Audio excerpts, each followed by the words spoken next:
the little camel statue. It's a little figurine.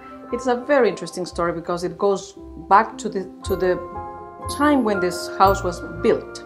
Some years back when we had first come to this house. And we had set up the first creche that we were setting up for our friends and neighbors. One of my neighbors, a dear friend, her name is Janet, came up with a present. It was this figurine of the camel. The woman on the phone who's selling the camel says, I cannot believe it. Why? Because that camel was originally bought and used to live, inverted commas, in the house across the street from you in 6005 Grove Drive. Well, it's impossible. That's exactly where it's going now because it's a present from my neighbors who live in 6005. And she could not believe it.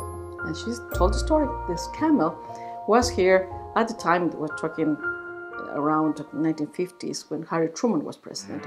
When we first moved to Alexandria from Maryland, we were looking for a place that would be as close as possible to water. One day she came with a proposal and she showed me a picture of this house. And as soon as I saw the house, I asked her, is that close to water? She said, yes.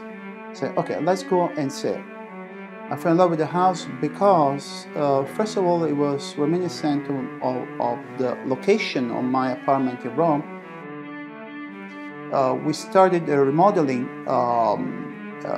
bottom up. So she would take care of the details of the micro aspects. I would take care of the bigger and the macro aspects of the house.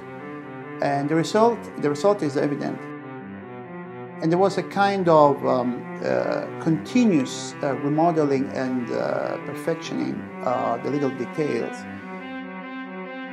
The atmosphere in this house transpires calm, beauty. The beautiful story about this is that the camel came back to this house.